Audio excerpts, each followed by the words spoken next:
Sorry, we're running a little bit late. The database managers meetings just have so much content. It's hard to contain it in just a couple hours here. So thanks for your patience and welcome to everyone. Thank you for being here at our VCSQI summer meeting. I'm not going to prolong this with too many opening comments, but we have a really packed quality committee agenda as well. The topics are on the screen here in terms of data review, in terms of some external precautions that we'll go over. And then I'm going to pass the microphone to my colleague Sherry, who will speak a little bit more about first enhanced recovery and then more about her role in our new quality alignment initiative with VCSQI. However, first I think I'm going to put a couple people on the spot here. Tracy, can I just give you the mic for a quick recap of the database manager meeting for the STS folks? We went over some questions that we've had internally and kind of spread around to a couple of us and made sure everybody knew how we were thinking, that they were thinking the same. We did some questions from the Michigan database managers meetings, and pretty much agreed on almost everything. A couple of questions, but I think we'll always have a couple questions. And then Linda did a fabulous job reviewing the aorta for us, the long, complicated aorta section. And that's about where we are. We didn't get to the Maryland, but Eddie will send you those questions so you can review them with your other data managers. That's right. Thanks, Tracy. All the slides will be sent out, and we will have those on our website as well, which we'll go over in the later session here. Marion, can I call on you for a quick summary of our ACC Database Managers? What do we talk about? We reviewed our data because, as you know, cath PCI data is just newly coming out, so we reviewed that. We had some questions about that. We then did an hour for chest pain with the call from the NCDR, and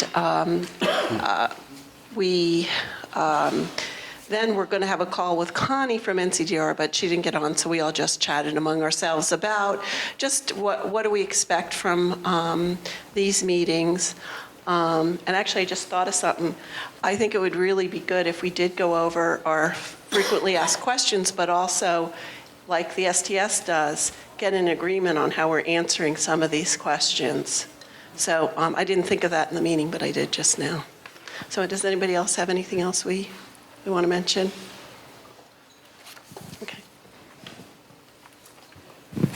Thanks, Marion. And our database managers, I'll reiterate, are really the core of our community here, and nothing would get done without you all. So I always will thank you guys for your efforts and just your diligence and patience with us. We have slated on the agenda for some data review, but I was hoping we can actually kind of push that back and keep that in reserve for later, just because there's a few other topics I want to make sure we get to before dinner. And Sherry, if we can just show the CME and CEU slide. For those of you who haven't seen this, you can text in. There's a handout in the back with this information as well. If for whatever reason it's not working, a couple people have mentioned that they're having some issues with it, so email me and we'll figure it out afterwards. But just FYI, we'll get your CMEs and CEUs sorted after this. And other than that, we'll come back, I think, to the cath PCI reports, but I want to introduce one of our new members to VCSQI. She volunteered and stepped up to the plate here to speak to our group about external precautions and the program that HCA has implemented. So I'll introduce Sherry McQuail. Sherry, would you like to go over your set here? The move, keep your move in the tube. Yeah. Sure. Thank you. My partner in crime, Angie Downing, at Chippenham. To meet you. Do this when you're ready for me to. Okay, sounds good. Is this appropriate? Okay? Thank you. So the history of external precautions, as many of you know, revolved around kind of very restrictive for the patient. There's supposed to be a picture there. I apologize. I don't know why that's not. coming forward, but it's the traditional from Callahan with the no pushing, no pulling, no lifting 5 pounds, restrictive arm movements. I can remember teaching patients that they couldn't pull open their kitchen drawers and things of that nature after surgery. It was very restrictive and really promoted some fear about getting up and getting going, and that's obviously what we want our patients to be doing, is getting back to normal daily activities. That's the point of having surgery and getting on with your life. We also found that this really increases length of stay, increases the rate of discharges to inpatient rehabs and to SNFs versus going to home, and it delays in a return to patients returning to their normal daily activities to work. There it is. That's probably familiar to a lot of people. But the reality check was that a cough will equate 60 pounds of pressure and force on the sternum, sneezing 90 pounds, opening a car door, opening, not pulling shut, is 14 pounds of force. Opening the door to our cardiac rehab, we measured as 22 pounds of force on the sternum.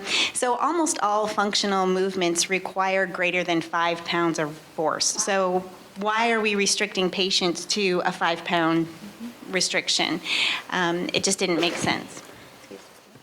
So keeping the move in your tube research was started at Baylor University. It applies just standard kinesiology principles, teaching patients to perform load-bearing movements that avoid stress to the sternum. This allows patients to participate in more activity as long as their upper arms are kept close to their body, as if it were inside an imaginary tube. Hence, keep your move in your tube. Keep the Move in the Tube was published initially in January of 2016 and started being shared amongst more physical therapy sessions, cardiac rehab conferences and such. And that's actually where our team first discovered it, the Chippenham physical therapists. A few of their names. And so you picture the tube being across the pectoris major muscles because they apply to the sternum and attach to the upper arm by the shoulder. So by keeping your upper arms close to your body, the force is now generated on these muscles is reduced. The imaginary tube around the trunk of the body reduces the risk that the patient's going to maneuver outside of the range of motion we want them to be in. Patients are now allowed then to reach outside of the tube for non-load bearing activity, and so we can differentiate what types of movements they can safely make. Thank you.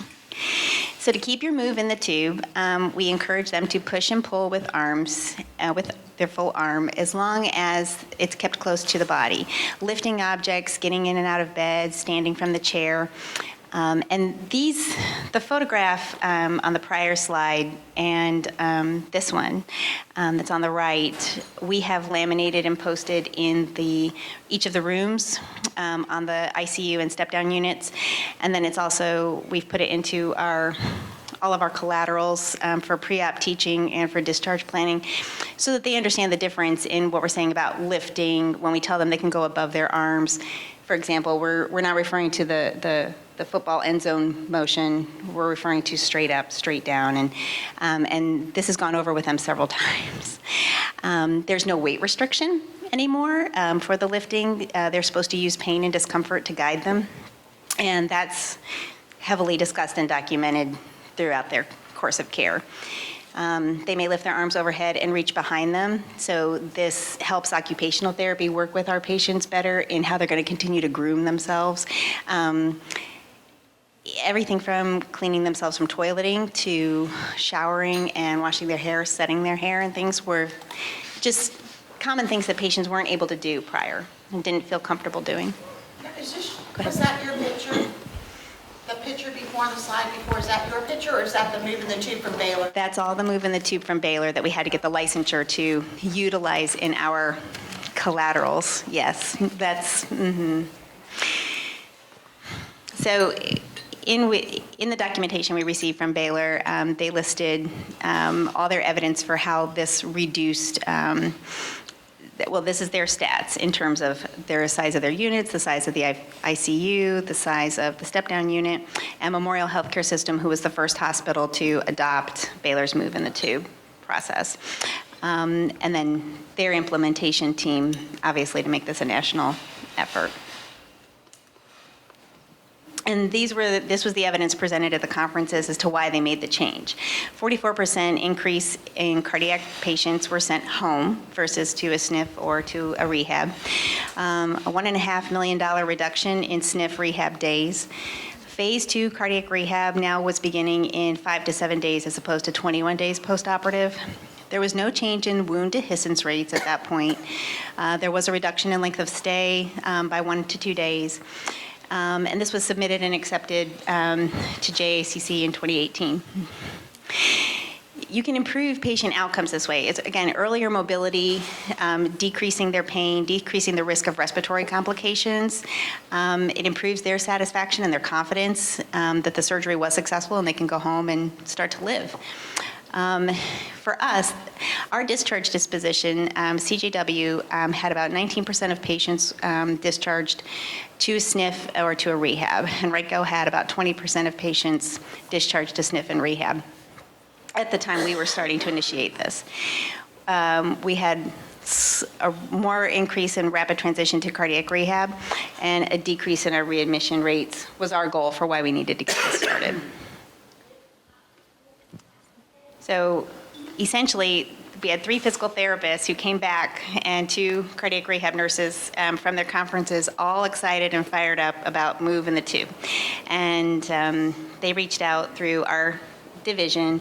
Ann Pollard really helped champion this. They had leadership buy-in at Chippenham first and then at Henrico. And the adoption to it really took looking hard at our data.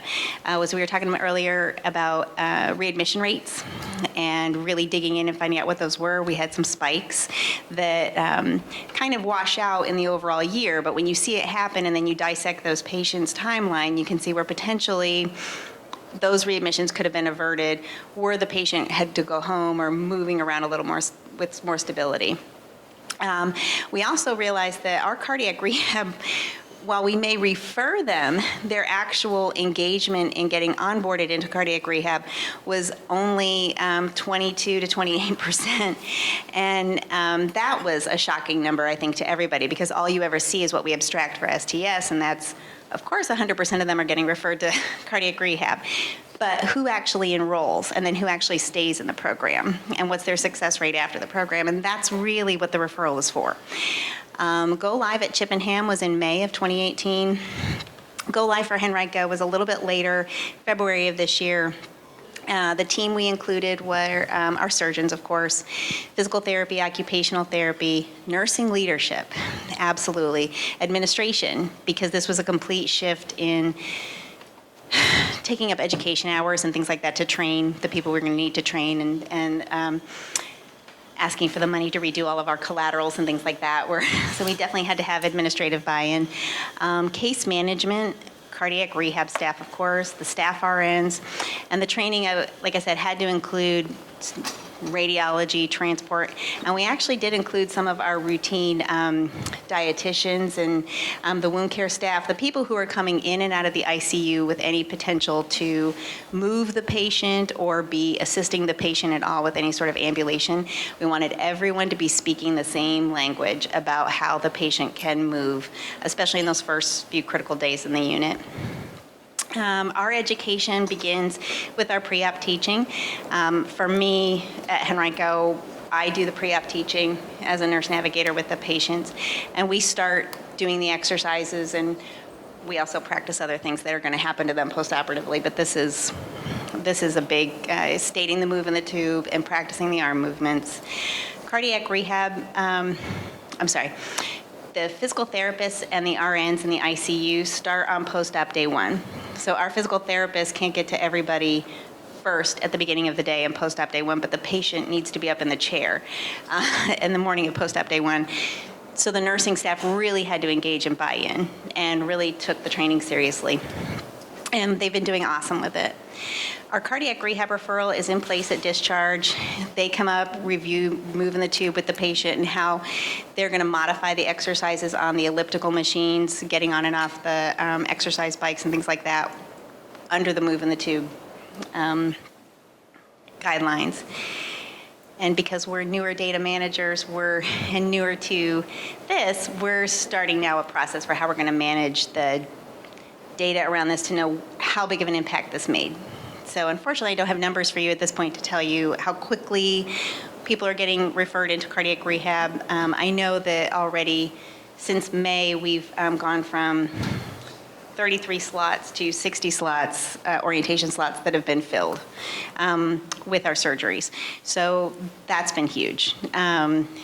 Getting that, because again, it's that buy-in of they're empowered to come back in and actually start moving around, and they're feeling better because they've been moving since.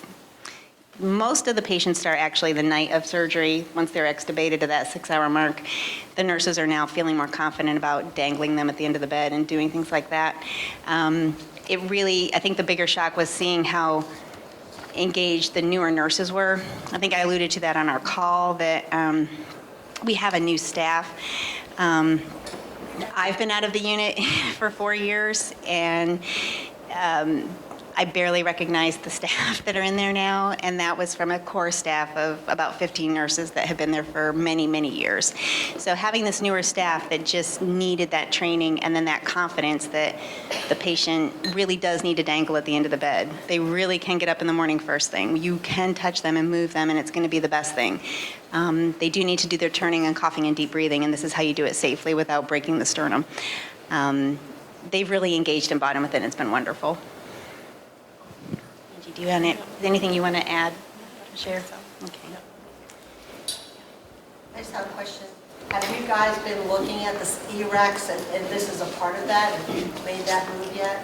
One more time, I'm sorry. I'm sorry, in EREX, the early recovery after cardiac surgery, it seems like ambulation patient teaching is a huge part. Have you been mobilizing this? I wish she was here already because Anne is coming later. As you know, she's come to Henrico now, and we're starting our ERAS plan tomorrow. We've talked about it in our cardiac surgery subcommittee meetings. She really felt passionate that this was something we were just going to start anyway and get this ball rolling. But ERAS we're starting tomorrow. We're making the plan, and then the hopeful launch is July 1 for that to be a full system. We were real fortunate to have a PT from Chippenham come to Nova Fairfax. So she came to our quality meeting last month, and we are going to embrace this. The surgeons loved it. It does involve a lot of education.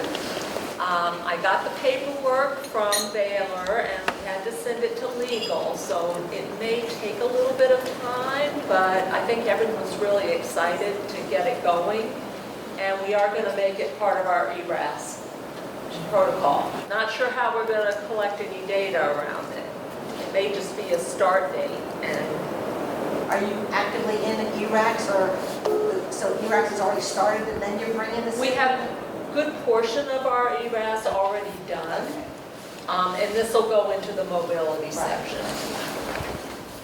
We couldn't get our contract signed because our legal team is just our legal team. So we can make our own, and we call it something like moving your tube. So if anybody has that problem, we've got, it's not as pretty as this probably, but it's I pretty. haven't gotten it back yet. It's been gone for a couple of weeks, so. Yeah, they did a lot of work on it. Looks really good. The education, though, was The big part. no one wants, I can say that right, no one wants to pay for the education anymore. No one sees value in taking that time out of productivity that you're going to pull 23 nurses and do this, and you want it done by this date, there's no way. You're going to pull the radiology staff, there's no way. Some of them are PRN. We did receive a lot of pushback, but there just was no way around it. We could show over and over again, especially with the Baylor data backup, that everyone's got to use the same verbiage, do it the same way each time, because if that one doesn't, and that's when an incident happens and occurs, they're just too much at risk for the patient. And while it wasn't that we had some overt problem with sternotomies, and there wasn't this overt debridement in external wounds, but it's the best thing for the patient to get them moving and going again. We did have one senior nurse who was former cardiac surgery, who's now down in interventional radiology, and she was one of the ones oriented to this. And she said, this is not at all unlike when we stopped filleting the leg. She's like, this is like the next generation of what we're going to do to make sure that patients are out of the bed and moving more liberally and getting back to living again. So, positive. I just have to say that sometimes the more things change, the more they stay the same. I have been telling patients for many years that a catchphrase I use is, if you've entered Thoracic Park instead of Jurassic Park, I tell them to just be a T-Rex. In other words, you hold your hands by your side, you're a T-Rex, you're not. And the imagery is that, a Tyrannosaurus Rex is a large animal and the weakest part is the little arms. So that helps them, we've been talking about precautions, but when they sit there and I say, what can I do, what can I lift, can I do this, can I do that, I say, you're just a T-Rex. Okay? You have to, your elbows at the side, just use your hands all you want, move all you want, just don't push or pull with them. So instead of giving them a litany of things they can't do, I say, you're in Thoracic Park, you're a T-Rex, go home. That's great. I love that. You're awesome. And you don't have to go to legal to use that, you can adopt it. That's great.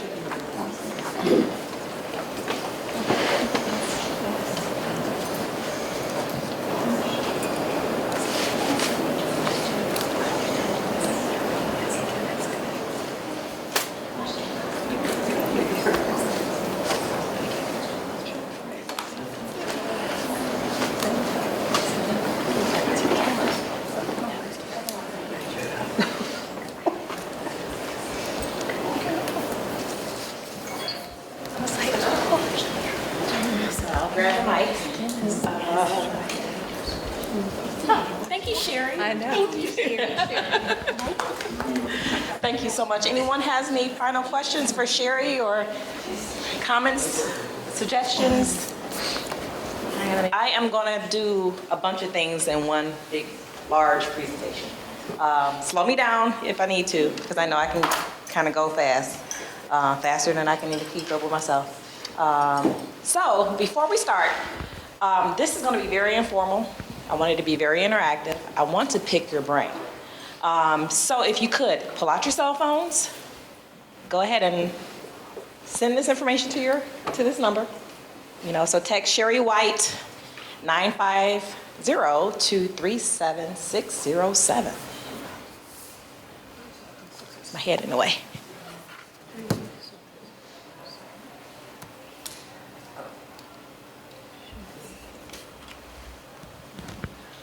Okay, we're gonna do a little bit of interactive things. Yep, Sherry, S-H-E-R-R-I, White, W-H-I-T-E. No. 950, and send that to 37607. Even though it's backwards, you have to put the number in first before you put the message. All right. So you'll see this again as we go through this. It won't go? What? Oh, geez. And this is going to be fun. Okay, so let's proceed. All right, so I'm going to review some things that were just recently published in JAMA in regards to ERAS for cardiac surgery. Just some things that's, I think it has been a little bit of revisions just to see where each site is at, if you will. So I can kind of find a point of entry in my role to assist, if that makes sense. So this article I will post on our website, and I'll send it out to you as well through email, just so you all have it. It's a lot of good information. So, Sherry, yes. I think you have to be on the board's head Wi-Fi for it. Yes, ma'am. No, not you, us. If we're getting text. Really? I'm on it, and it still gave me the error. Is mine? Oh, the keyword Sherry White. I'll answer everyone's questions. The keyword could not. You with me? You're the message back. Yeah, it says you've joined Sherry. 950. When you're done, you leave. 5-digit number code. know what that is. 950 is the code. 37607. Sherry White with an I. 7. 37607. Oh, with a Y. I did it with a Y. Make sure it's Sherry with an I. Sherry with an I. And then 956. And if you can't get to it, that's fine. We can just do a show of hands.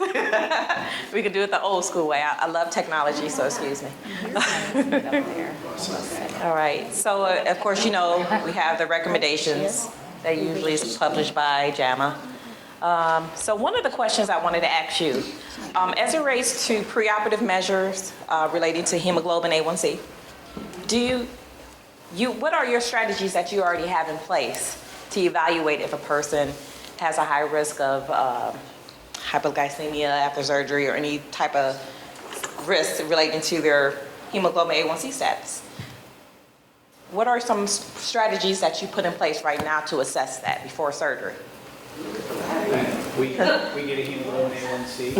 What do you, all right, get hemoglobin. And then, We get a hemoglobin A1C pre-op, and if they're uncontrolled, their hemoglobin or their blood sugar is greater than 200. Sometimes if they're not controlled, we'll have diabetes educator come, talk to them, and then we'll get an endocrine consult. sounds very thorough. Anyone does anything different? Sometimes bring them in early and treat them before a day or two early if they're an outpatient. But they bring them in, put them on inventory. Yeah, we put them on insulin drip. If they're above 200 and they're an in-house patient, they go on. Sounds good, sounds good.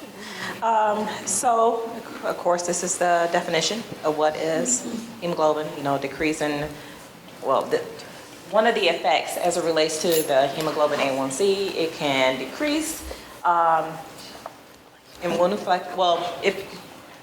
let me skip. Read it.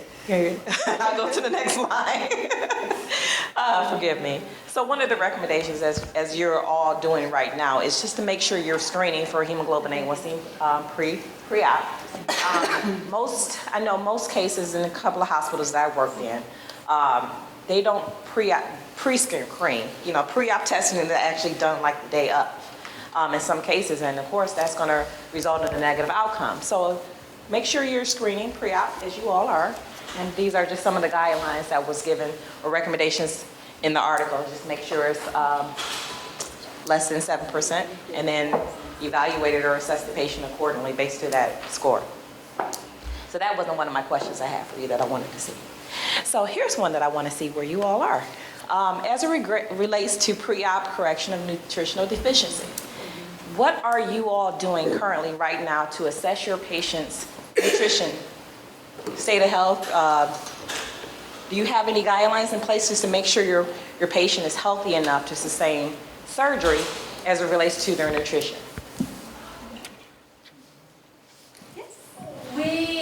We're not really using the serum albumin. Our dietary department says that's not a good, reliable measure. We have just put in place asking some questions about if they've lost 5% of their body weight over the last year. We're doing a ability to stand and sit without using their arms to get in and out of a chair. We also ask how much energy they've had, so we're assessing for frailty. And then we're also starting to look at nutrition using a nutritional assessment tool, and then doing some supplementation pre-op. We're giving everybody nutritional products. Everyone. We did it across the board. We started that with our ERAD program. So everybody who's elective gets, and it's just because of the availability, and I will tell you, getting the products, going through P&T and everything, you would think that getting the products would be just simple as getting it approved, but it wasn't. It was a pain in the ass. So for our elective patients, they get Ensure Immuno, and then the inpatients get Ensure Plus, and then they get pre-surgical clear the night before and the morning of, and then they get Juve post-op. And we do the frailty testing. So this is where my little handy dandy technology was working. I wanted to see who actually had, assessment tools in place pre-op surgery as it relates to the patient's nutrition. So I'm not sure how many people responded. Okay, so 50-50. Okay, so maybe 2 people responded. But if you don't have that in place, I want to know so we can help you more. Oh, wow. Maybe 3 people answered now. One of the things Okay. that's in that article from JAMA is the evidence is not really strong for the pre-op carb loading. So our surgeons have elected not to do that because of the cost and trying to get the products in. We're going to do the nutritional assessment and pick out those people that. I think the other part, though, in addition to the carb loading, is just that it helps with GM motility as well, not just. Yeah, but the carb. evidence, and if you read that article, the evidence for doing it wasn't strong at all to offset the cost. Right. I mean, for you guys, I'm sure it's a huge Yeah, cost. that because would of the be volume. For us, Tough to do that I think for everything in total for 1,200 us is like patients. $3,000. So it wasn't a tremendous cost for us based on the hospital's contract. I think I had that. Yeah. So they're saying to assess the. So the next one, and I don't have a test for this, but do you have any processes in place pre-op to assess a patient's smoking and alcohol consumption? Are you doing smoking cessation education, if you will, for patients before they go to surgery because of the effects that it can cause if they don't? I don't have a test for that, but I see a lot of people shaking heads, so that's great. So these questions help me to see where you all are so I can figure out where I can help. Again, these are the recommendations that were in that article. Screen the patients for it, do the smoking cessation 1 month or 4 weeks in advance. And notes, only a small number of studies were available for this, so it's not really specified for cardiac surgery, but it may be some comparison that further studies may need to be had to really evaluate it. So this is another test that's coming up, patient engagement tools. Let me skip that. So you know what patient education tools are, app-based, paper, talking, conversations. It reduces anxiety, fear, stress. Because stress, all those different factors have a proven impact on how you may recover to surgery. Because if you're going in with that anxiety, it does something to your body that ultimately does something negatively when you're coming out of surgery. So as it relates to this, can you answer this question? Does your program offer or promote any patient engagement activities prior to surgery? Yes. So I heard a yes, okay. Yes. Nova would like to, and I would like to help you. All right, cool. Going down. I like to see the numbers change. So the one that doesn't have any in place, then this is the opportunity for us to learn what other programs are doing and share those resources with you because it can make sense. So let's go to the other one. So recommendation. So in the article, they speak highly about electronic patient education tools. However, most patients, and I kind of disagree with that because most patients that go into cardiac surgery are older who doesn't like technology. So I think this is the opportunity to figure out what really works for our case of patients. But they promote e-health, using your EMR Epic to have those patient engagement tools, having a patient reporting and outcome session, so forth, so forth. You should have got up and danced. Okay, prehabilitation. We're going to talk a lot about this evening. We have a panel lined up to speak a lot about this prehabilitation, which is something great. So prehabilitation, exercise decreases sympathetic activity or reactivity. So as it relates to this, can you send me a text? Does your program currently have prehabilitation strategies in place? Yes. Okay, cool. So some said no, okay, we're moving. So let's speak a little bit more about this. For any of the programs that does have prehabilitation strategies in place, can you share with us some of your techniques? Anyone want to tell us what you're doing? So we have a PT, and that was like the big thing that kind of held us back, was somebody giving the money for a PT to actually go to clinic. To have PT go to clinic was really a big step, because PT pushed back, everybody pushed back, until all of a sudden then April Howell said, okay, we have permission to take this out of our, and so now they see everybody in clinic, they do that sit to stand thing, whatever, somebody just talked about that, like, can you stand up 5 times? They do the frailty test, they do something called the Essential Freed test or something, which is also another frailty test that TAVR uses, I think, maybe, it's another one. So they do both of those, and then they put them in prehab, and April, I think, is going to talk about this tonight, so you'll actually see the outcomes, but this was a huge step for us, but I don't want to give you any spoilers, but we're definitely sending more people home than instead of to rehab, which is a huge step for us. Thank you so much for sharing. So yeah, that's a big sneak peek for this evening. Very exciting topic. So I have them here. Okay, so these are the recommendations for rehabilitation. Try to do it 3 to 4 weeks before surgery. It includes the education, nutrition, optimization, exercise training, social support, anxiety reduction. It all ties back into stress. You know, there is, and when we dive into what I've done to the website, there is one social support checklist or anxiety checklist that I had brung over from one of the hospitals that I work with that I'll share with you all, just to help you see what's really going on with your patients mental-wise, because it affects their physical.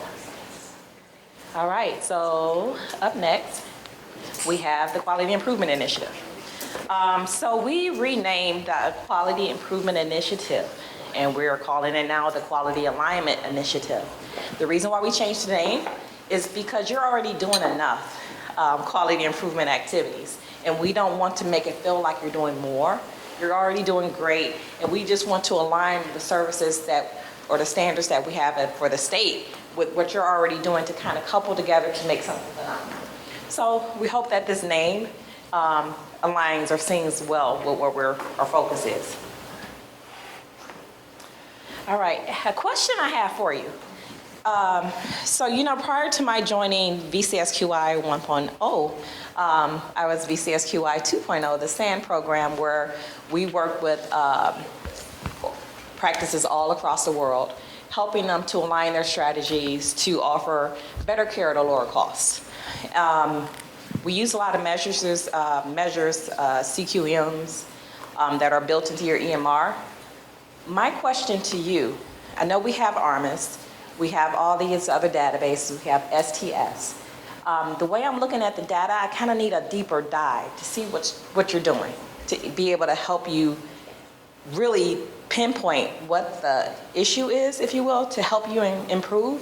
So I'm wondering, what is your opinion about using your EMR to keep track of things such as AFib for our cardiac patients, body mass index, all-cause readmissions? Do your EMR system currently track that? Do you feel that is something that you will want to do? Do you think it'll help you? Do you think it's too much work? What is your thoughts? Are you familiar with that?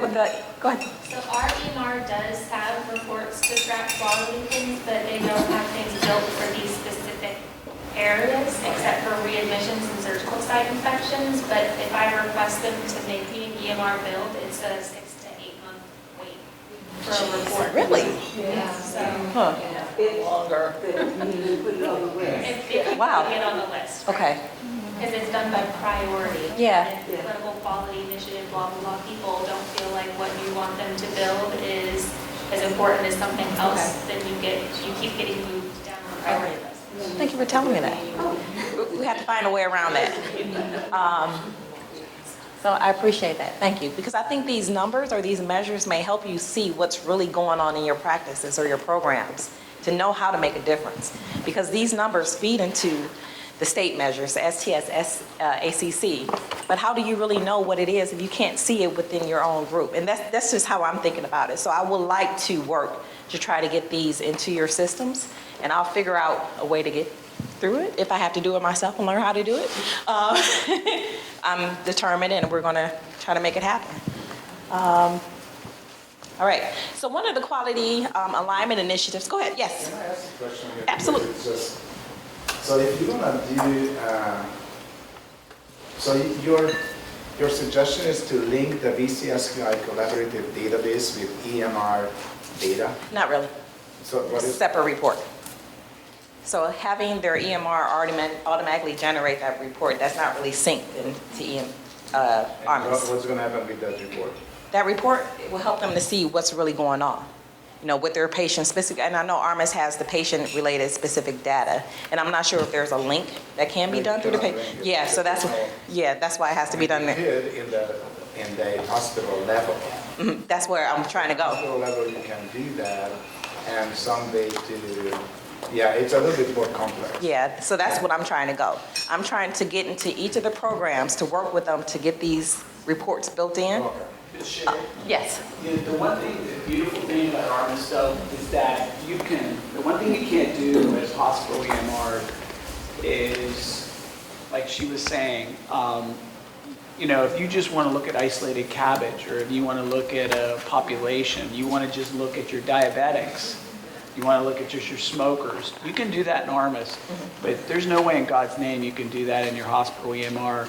They're going to send you a crystal report, and it's going to be jacked up. It's going to be all patients, and sometimes, depending on how patients are coded when they came in, they may not even capture all your cabbages. They may be captured in another population, your STEMIs. And so as much as it would be great to be able to do that, Armas does that far better than, if you're going to do anything, I mean, in your hospital EMR, which is what we're trying to do with ERAS, which is painful, is just looking at like PONV and maybe documentation of nausea and vomiting, those types of things to help track your narcotic use. But in general, hospital EMRs are not great for collecting clinical data. Maybe stuff for, like, I know we have an Apache coordinator now, they're building stuff for her and Epic, but it's painful. It's very painful. So it's, as much as it might seem like it's a practical use of that data, of that EMR, it's not. Unless other people here have had different experiences with that. Have you? I agree, and it's also getting somebody to build something for you. Yeah. That team is maxed out all the time with all the updates and stuff. I mean, I'm like, we're really blessed to have Armas and everything we can get out of there. Yeah, don't get me wrong, I know Armas is a wonderful system, and I'm still getting used to it. So I just brought up the idea of that simply because I knew what the functionality was, because I've used it before. What's the value added for the institution? What are they going to get back that they can't get from what we're already putting into our software? So the difference is, I'm not sure if Armas is collecting all the measures that can possibly help. We actually, I'm not an Armas user, but what we did with those frailty questions, we put custom fields into our STS, so I'm collecting that data along with the other labs that we already have, and then we can link it together. So the frailty with the albumin, with the hemoglobin A1C, and then the outcomes of the patient. That helps. So all this information, if you had your data element and you had a defined definition for that data element, everybody in here that uses Armas could collect that data through what we have already. Okay. Without having an added expense to the institution, which we probably won't get, to be able to get this information. So, you know, so that's why I'm asking, what is the value added to the institution? What is the goal here? What are we trying to do? Yeah. If it's to help these my nurse practitioners provide better care, then that's good, but I can't answer that. She has to answer that. Well, I wouldn't specifically use many of those metrics really to change my practice, to be honest with you, because if you're on chronic anticoagulation, I already know, so I don't need a database to tell me that you need to be on a blood thinner. And then for BMI, if you're fat, you're fat. I'm not going to send you to that's for your primary care doctor. Okay. And I'm not going to fix your fatness before we do because you can't usually wait for that with cardiac surgery. You just deal with it. Okay. If you're careful with sternal precautions. We get a best practice alert for smoking cessation that you have to refer them for those things, and it's one of the metrics that they already track, and if the patient has it documented that they're a smoker, and we screen them heavily for substance abuse before surgery, then we do give them a referral for smoking cessation counseling. And then alcohol, we ask them about it, but we won't postpone surgery for 4 weeks and make you quit drinking. Okay. We have an ABC license, and we'll give them beer after surgery to keep them from withdrawal. Yeah. You're supposed to keep it down. Or your family member can stimulate their appetite. The pharmacy and dispense like a medication. And then, I mean, they already track surgical site infections and readmissions, but the other metrics I really want a database for. Okay. It would be busy and I would never use it. Okay, sounds good. You're just trying to figure out how I can help with what I know how to help with. Just out of curiosity, that graph that you had up, where did that information come from? This came out of Armas. Okay, but my question is, how do you know whether or not, because at our hospital, we only have one initiative marked, which is AFib, but we actually have initiatives in place for everything. So let me tell you about that. Bleeding. Okay, so the reason why I have this graph, I pulled data out of Armas. And what I did, I looked for outliers. Oh, I got you. Okay, so it's not every measure that you're working with. It's the ones that I see that you're an outlier in. It's the one we need to work on. Not necessarily. Not necessarily. So in some cases, it's some that you may need to, yes, sir, yes. So I will have a presentation here hopefully today at 7:30.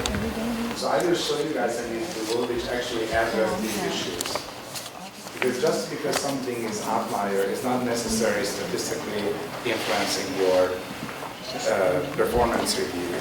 Or some performance review is not necessarily greatly influencing your financial impact.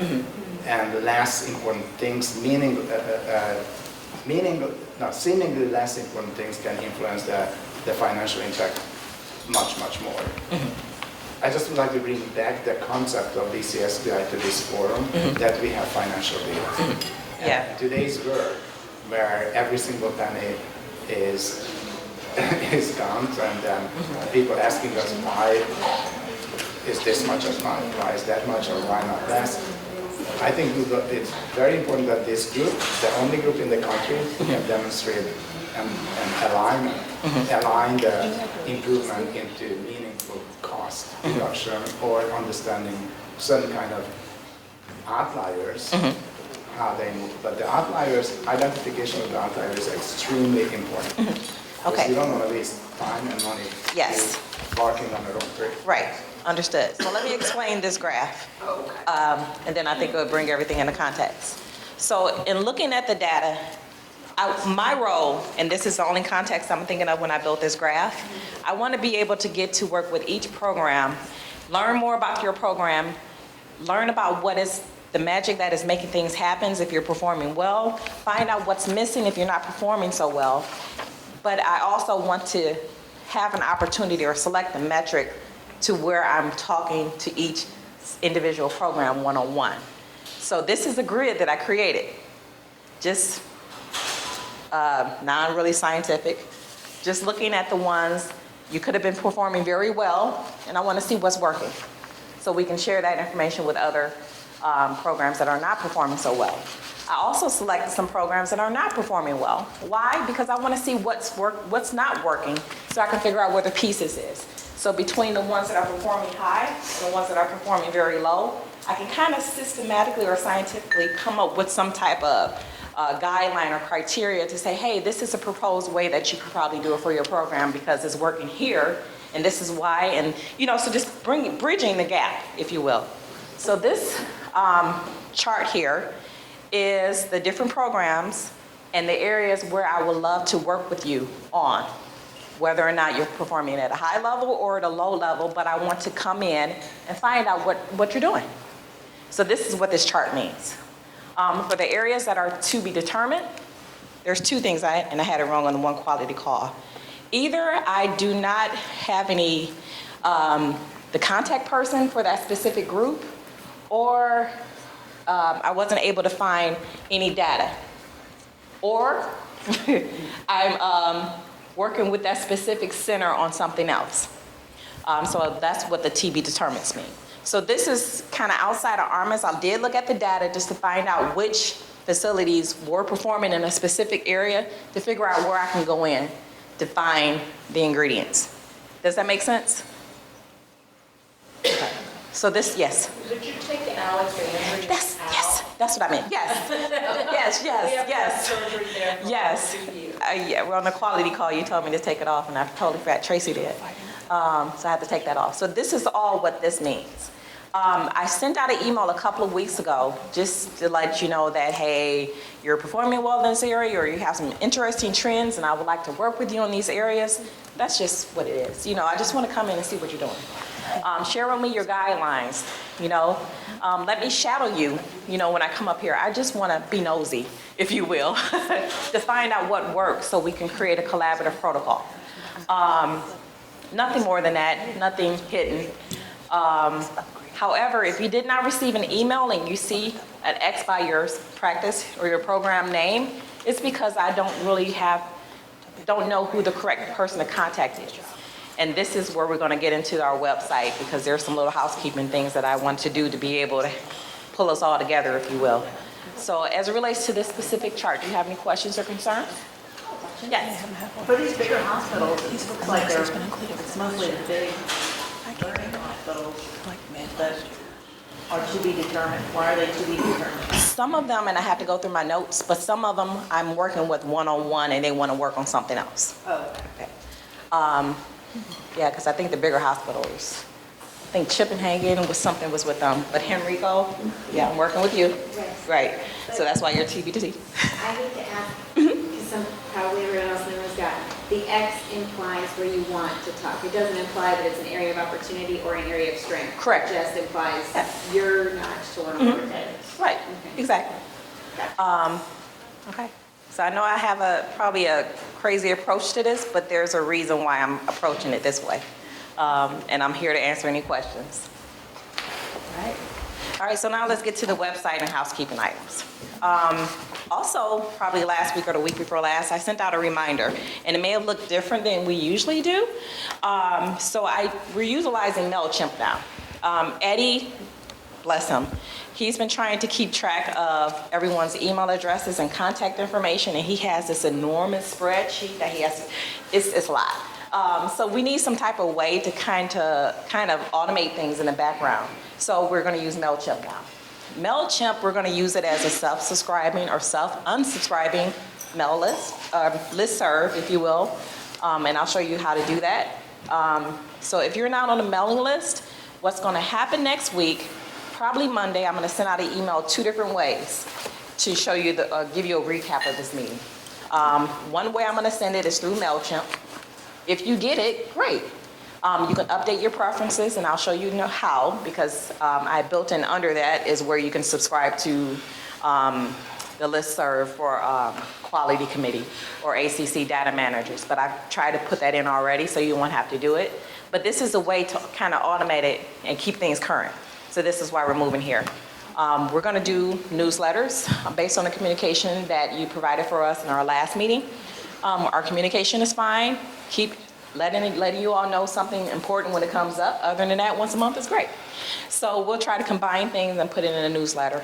Also, with this listserv, as you put your information in, there's a question, do you want this to be on the directory?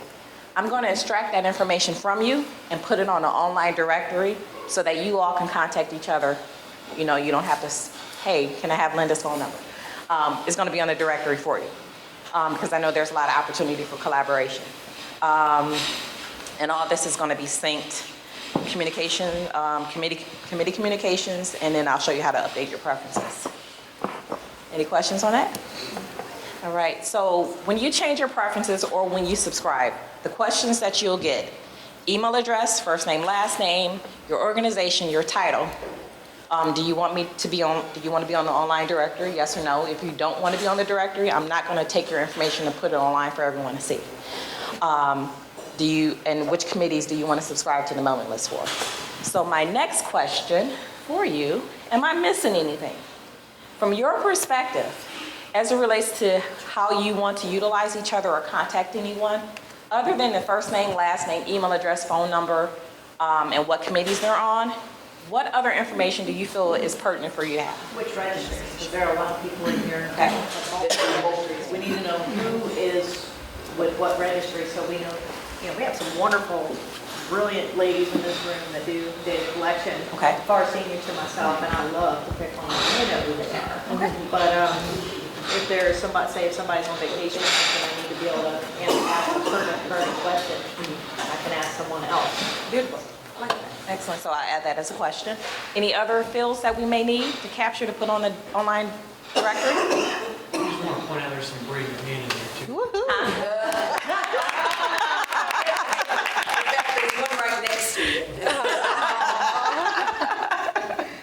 You guys are funny. All right. Should we add surgery or? Yes. Now that we're incorporating cardiology? Yes, totally. Yeah, I like that. Okay. And if you think of anything else along the lines, we can add to it, but I want to make sure you have all the information you need to be a resource for each other. And forgive me, this is probably a little juvenile, it's not into data or diving into data, but I want us to get together to be accessible to one another. So I did another update, an update on the website. It won't be officially ready until Monday. So if you go into the VCSQI's website, I revamped the members area. And all the logins the same. I put the password, I'm gonna change the password to Richmond 2019. And I'll send all this in the email. Hey, it didn't sync.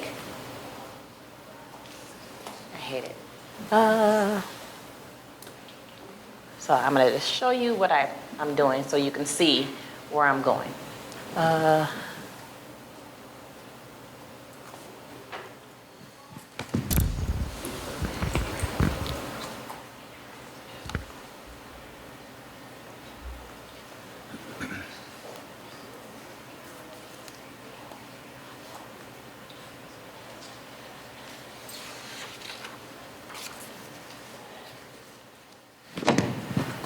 Okay, so the members page is going to look a little bit different, but we're going to have the members directory. And when you click on that link, it's going to take you to an Excel spreadsheet, maybe Google Drive, or maybe I'll build in a form under here. But you'll have the information that you entered in those forms here once you click the button.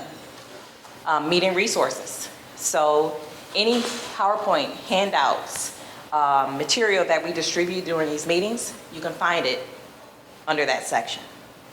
Best practices. There's a couple of missing. Best practices will be what we create together. So as we grow and learn from one another, we'll develop practices that can be universal for us to use. So that's where the best practices will be held. There's another section that is going to be on there that's called shared resources. And this is, what are you doing? You know, there may be certain areas that you're performing very well in, and someone wants to know what you're doing. So if you can share protocols as it relates to, what is one of the ones? Hey, prehabilitation techniques. That'll be on the site for you to upload yourself and view so you can see what others are doing just to get a sense. You know, one of the dynamics of VCSQI is that it's collaborative. We all have the same mission, the same goals, and you all are willing to share data and techniques. So if you have some processes and procedures that you want to share, put it on that drive, you know, and let it be a resource for others. And I think that is all that I have. So other techniques, we're going to talk a little bit more, and I'm trying purposely not to say the same thing twice because I'm talking again later. But one of the other opportunities that I'm looking into is working to, and I spoke with Judy about this yesterday, trying to bridge the gap between cardiology and cardiac surgery. So what are some ways we can help communicate better or do a proper handoff, if you will? So I want to develop a collaboration of care task force. So that will be something else that will be sent out to you through email. If you want to sign up, we'll have maybe meetings once a month or so, just to help us streamline processes so we can take better care of our patients by collaborating better with each other. Any other initiatives that you may think of, please let me know. And I'm doing initiatives at this high level until I can get in and, there's maybe about 11 different programs that I'm working with now, but until I work with you all to understand your programs in itself, I'm just trying to pull us all together. Any questions or concerns? You have an announcement, Ms. Freedom? Me? Yeah. All right, so we have, is that it? That is it for the quality committee meeting. Is there any areas in quality that you feel that I can do better in, work better with you on? I'm here for you. Put me to work. Can you think of anything? I'm always available, and I'm looking forward to working with each one of you. There is also going to be another form that I send out. So on Monday, expect it's going to be a lot of homework, and I'm sorry. In order to find out, over the years, things have changed. Contacts have changed. We're sending out emails, and I'm noticing I'm getting a few bounce backs. So each program should have a number of people we should have listed in our database, if you will, to know who should we send your data reports to. Who should we send membership communication to? I'm going to send out a form to help us identify who those persons are. Who's the cardiology physician on your team? Who's the nurse practitioner? Just to make sure we have that information. It's a little housekeeping, but I think in the long run it's going to help a lot better as it relates to communication. That would be helpful to me, being new into this group, because what I'm learning already from what everyone shares is that some of us are wearing multiple hats and some have larger teams that are doing multiple things. So I may be trying to reach out to you to ping you for something, but you're likely then going to shoot me to somebody else for the question I have because I'm doing two hats instead of one. So I feel like it would be helpful to understand who everybody identifies as their team that's touching these patients through ACC and STS, because each facility, even within HCA, has different people doing different things and calling it even different titles. So initially I was going to ask you to add titles to it, but I find that that's not as useful as actually knowing who's executing what tasks around getting the patient from A to B. Makes sense. Z. Yeah, that makes sense. All right, thank you, I appreciate that. All right, any other comments, questions, or concerns? And dinner may actually be ready.